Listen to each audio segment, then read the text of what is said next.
Yeah, so it's been a while. Actually, it's been about a year.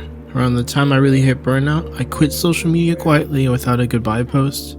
And honestly, I needed it. For the past 15 years or so, I've been chasing art, music, creativity as a career. Along the way, I got to meet amazing people, have rare opportunities, and live out some childhood dreams. But even then, something felt missing.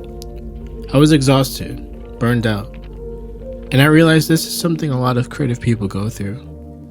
When you start making art, it's usually because you want to express what can't be explained in normal conversation. You invent to communicate who you are. But surviving off creativity, it's a whole different game. The market wants you to solve common problems or create things people can instantly relate to. And if your art is too personal or too unique, there's not always a large audience for it. That's fine if you don't need it to pay bills, but when you do, you start creating for others, not for yourself. And that disconnect, it wears you down. You feel even more alone creating for survival than you ever did creating for your soul. So I made a decision. I want to reclaim my creativity, not for profit, but for joy. I quit. Not art itself, but art as a job. After 15 years of trying to make it sustainable, I'm hitting reset. It might feel like failure, but it's actually freedom. Better to admit a mistake than spend more years trying to prove it was the right choice. So I did something different. I stopped posting. I stepped back, and I began designing a new life solution starting with my core problems. Here's what I realized. I'm a third culture kid. I've never felt fully at home anywhere. America is expensive and exhausting, and I don't value freedom the way that it's sold there. My health was declining. I'd gained 100 pounds since moving back, and it scared me.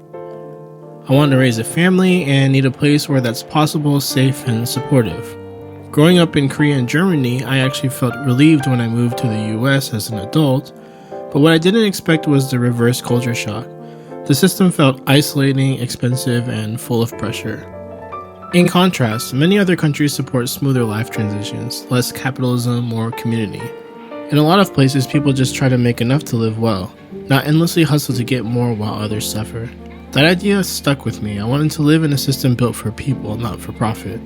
In the US, eating healthy is expensive and inconvenient. The cheapest food is also the worst for you, but in places like Japan, even a bento from the supermarket is affordable, portion controlled, and relatively healthy.